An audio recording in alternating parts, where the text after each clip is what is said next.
He can cook a shoe and it'll taste delicious. You don't even have to bring your own, he says. And that's neat. It's Tom White. This is Teaching to the Test Pattern. Hey, buddy, this is Teaching to the Test Pattern, and I'm Tom White. You're getting ready to hear part 2 of my conversation with Daniel Knode from North Cobb High School in Metro Atlanta. It's a Kennesaw, Ackworth, Cobb County. It's a big area. North Cobb High School. Go check it out. Go look them up. Today we talk about taking over an established program. The program that Daniel took over was extremely established. They had been to nationals for broadcast news. Their teacher was a moderately okay guy. I say that in jest. Josh and I are really good friends.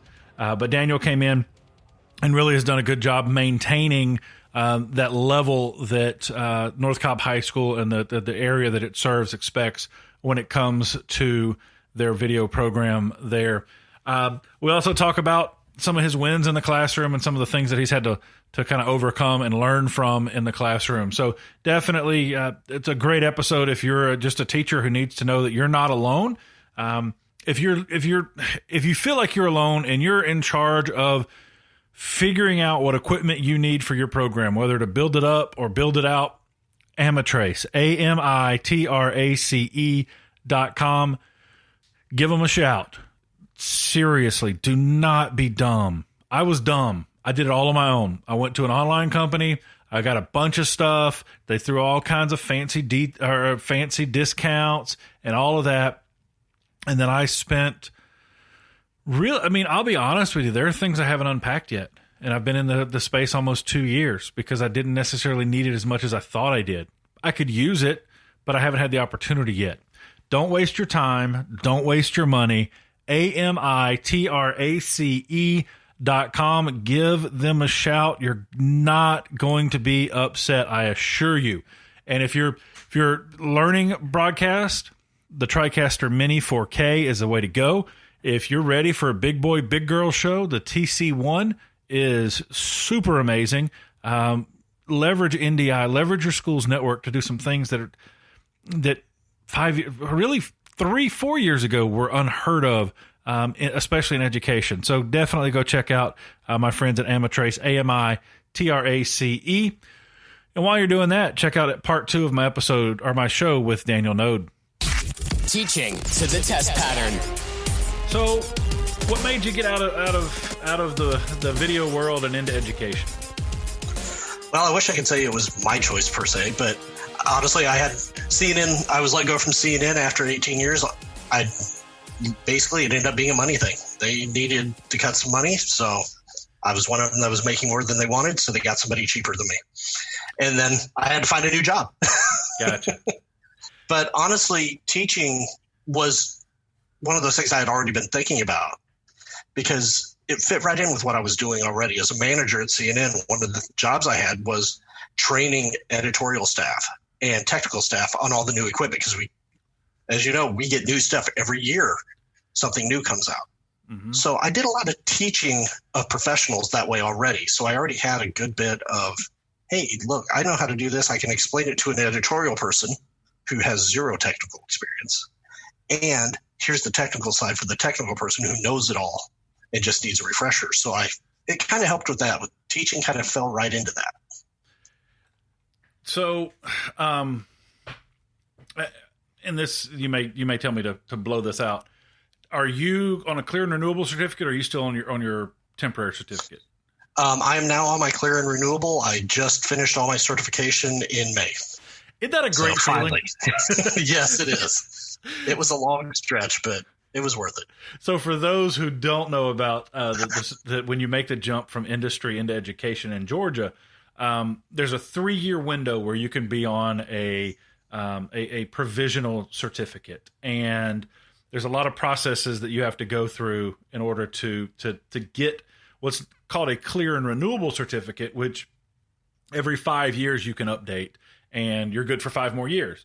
And there used to be a lot of hoops you'd have to jump through, but now those things have changed a good bit. Daniel, how did you get through? What certification process did you go through? There's a couple of options. I went through the college system. So I went through Georgia State's system. Because Gotcha. there's the two setups. There's go through college system, or you can go through I believe it's MRESA, if I remember right, or something like that. Yeah, the university system is the one that I went through as well. I went through UGA with Dr. Jimmy Williamson. Talk about that. Talk about kind of, how what classes you had to take and different things that you had to do to get your certificate. Yeah, well, mine was at Georgia State, so I mainly chose up because they're right down the interstate from me. The thing with them was you had to go for one summer class where you actually had to show up for the summer class for a month every day, Monday through Friday, for an 8-hour class. And then the fall and springtime, it was essentially one online class a week that you did in the evenings. And then you had to have 2 visits by 2 different professors to watch what you're doing in the classroom. So it ended up being 3 classes in the fall, 3 classes in the spring, and 1 big class in the summer that was considered 2 for credit. So it was a lot more. I was surprised by how much it was going to run that I had to take all that just to get certified after going, I'll take the job. And then, you have to do all this too. Yeah. I think that's one of the reasons I wanted to bring that up was the fact that, I got an email the other day from somebody going, "Hey, I've got all these years of experience. Can I be a teacher?" And I'm like, well, yeah, but you got to do these other things too. And I wanted to make sure to bring that up. And, those classes, the content is very good. If not necessarily so that you know how to do it, but you know how to say what you're doing. That I'll never forget. So I started teaching mid-year. So I started teaching in October, and I had to go for new teacher training the following spring.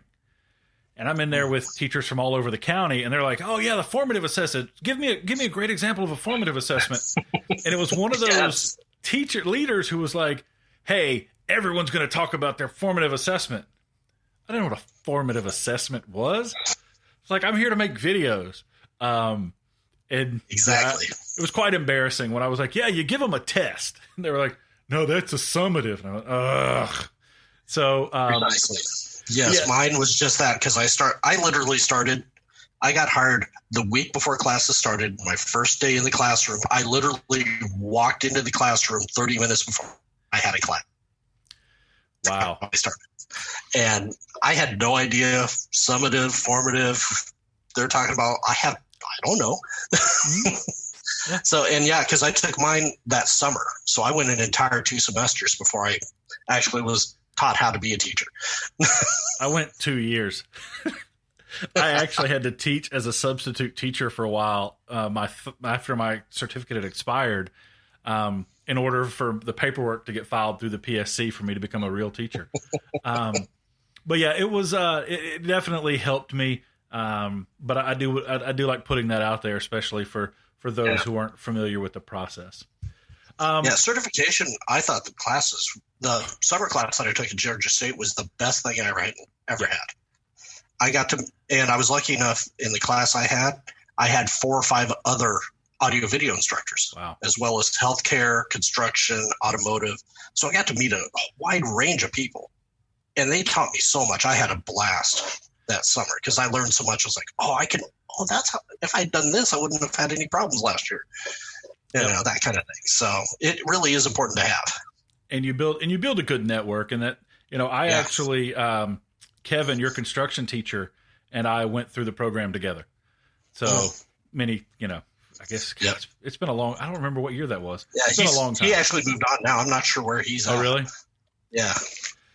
Yeah. So, your program, when you took it over, was not a new program. It was a pretty established program. Talk about that. Talk about coming in as the new guy, but as the new guy coming into a program that's really established. Yeah, and not only established, honestly, it was top level. Yeah. I mean, the kids that I came in with, that group, they had already been to the national Skills USA competitions in broadcast news. Mm-hmm. They were at that high of a level. So trying to keep that level was kind of intimidating to start. So, but yeah, Josh left me, Josh Depp, the instructor before me, and he left me a fantastic program. The best part about it was being established and not knowing what I was doing. I had a framework of here's the stuff he's already done. Here's all the classes that he's done. Here's everything laid out for me. So I could kind of follow along with it and then tweak it to my expertise, because Josh was a producer. He knew writing and storytelling. I'm the tech guy. I know shooting and lighting and control rooms. So trying to mix the two was probably the hardest thing. Yeah. It is interesting when you come into a situation like that. I came in, I was the second teacher. So there was a full-time teacher, and then there had been a part-time teacher, and the part-time teacher went and got a full-time job. And then I came in as a part-time teacher, and literally came into 3 very full classes of kids who had not had a teacher, like an actual teacher, in 4 months. But because I was in an established program, it helped a good bit for me to be able to just, I was lucky enough to walk across the hall and go, I don't know what I'm doing. And James would help me. So let's get into actually teaching. What is your favorite part? What's the thing that when it happens, you're like, yes? Well, I think like a lot of us, I love seeing their content. What did they come up with that just some of the stuff you're like, that is incredibly cool. I love that idea. And seeing them build that out is often the one thing I love, because I just love seeing what did they do. When I give 30 kids the same project, the same script, and how they turn it around is incredible to watch. Just that. That's probably my favorite thing, is just to see that. And when do you guys create a daily show? Do you have a show that you're doing, or are you doing projects or announcements or what have you? We do quite a bit of a mix. So we used to do a daily show. Now we're down to 1 show a week due to scheduling of the classes. But a lot of it is project based in the classroom. And then the show we've actually done as a separate show. It's something that anybody in the school can come and do, the live show that we do. Gotcha. And my level 3 class handles the content for it. But for level 1 and level 2, it's all project based, getting them to that level so that at 3, they can be set loose to make all the content. Gotcha. So let's flip that. What's your least favorite part of teaching? Oh, the least favorite part is probably having to deal with those that are in the class that don't want to be there, or that are just there just to hang out because they don't want to do anything else, and having to deal with that distraction, that interruption at times. That's the hardest thing of it. But it also at times, because I've had a couple, that can be, in a sense, the most rewarding. Because if I can break through and connect with them, and then they come out a couple semesters later, fired up and ready to go, and they found their career at that point. That has been one of those wins that I'm like, wow, I actually got through to somebody. And so it's the challenge, but when you can make it work, it's great. Have you found anything that not necessarily works universally, but something that you've done that kind of helped turn that tide on for a student? It really is dependent on each student. It's what I found. It's making a connection. If you can get personal with them and get them to feel like you're behind them, and that it's not just this isn't a throwaway class. I'm here to let you have some fun within the rules. If you can get that connection, I find the connections are it. If I can get that relationship with them going, they're more likely to want to help me out in the class itself. Gotcha. So it's all about the personal touch. What's been your biggest win? What are something that, in your 4 year or in your 3 years and heading into your 4th that you're most proud of? Like I said, I think one of them is when I've been able to turn that problem student into the career they wanted, and they've gone after it. If I look at other things, it was probably in the past 2 years, we've had 3 students in the past 2 years who've been picked for a film internship here in Atlanta. They only take 15 students out of the entire metro area. And we had 1 last year and 2 this year, or 2 last year and another 1 this year, who've all been picked for this. The name of it just literally dropped out of my head. But they get a year-long film internship where they're throughout the summer and over the spring and fall, they're involved in film productions, and they're doing their own productions, and they're going to film sites on set, learning this stuff. So that's probably, I think, because those are my students coming out there being picked for that. So I think that is probably my biggest win. And I don't like saying loss in the classroom. So what's been your biggest learning opportunity? Definitely classroom management. Trying to control 30 different individuals who don't all want to be there that day. That is the hardest thing of all, because out of industry, you're used to, you tell someone what to do, they go and do it. That's their job. And they don't always do that here. Do you remember your first day in the classroom? Yeah, it's pretty well. I literally, because as I said before, I literally was interviewed the Friday the week before classes started. The week before classes started, I was getting paperwork done and getting that kind of thing set up, and I didn't even walk into the room to see what the room looked like until the Monday morning that I was due. Wow. And had kids in my face 30 minutes later. So I literally sat on a chair in front of the classroom on a stool. It was like my first class. I'm like, hey, I'm new at this, but I've got a ton of information for you. I've done everything you can possibly think of, and just kind of walked them through my career and what I'd done and answered questions for an hour. Do you think that helped? I think that really does help when you come in and you tell them, hey, look, I don't know what I'm doing when it comes to education, but with video production and broadcast, I got you. Right. I think it did, because it kind of let them know, hey, because it really did build a bridge with those students where I was like, they were helping me with the school side of things. Mm-hmm. And I could give them the stories and relate to them. Here's why this is important to you now. Do it now so that when you get to here, you can tell them you already did it. Those kind of things. I was also a hiring manager at CNN. So when I could say, if you want to get hired at one of these places, I know what you're looking for. I'm the guy that would have hired you. Yeah. So that helps. My first day, I had a 90-minute PowerPoint presentation. I did a lot of them. My first year, a lot of mistakes standing up front and talking for 90 minutes and not letting them get up to do anything because I just didn't know any better. There are weeks I don't teach 90 minutes now. Yeah. It's funny. Yeah, it's funny anymore, how that changes. I'm the same way. Yep. I'm now here's what we're going to do. Let me show you how to do it.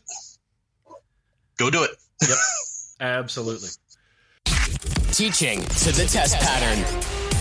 It's amazing how your teaching style develops as you go. You learn from your mistakes. Again, on my first day, man, it was 90 minutes of PowerPoint. Probably my first week, I'll be honest with you. And I couldn't figure out why the kids looked bored and they were playing with their phones and I was having discipline issues. Changed that up completely. Now, I honestly, per class, I don't teach 45 minutes or 90 minutes in a week. Probably don't teach like mass teaching 45 minutes a week. 10, 15 minutes at a time. Send them out and do it and support them. That's kind of what I've found to be the best way for me to teach my kids. Thank you again for watching. Go check out Amitrace, Amitrace. If for no other reason, just shoot them a message and go, hey, I heard about you guys from Tom. Have a great day. And as always, go make some awesome. Teaching to the test pattern.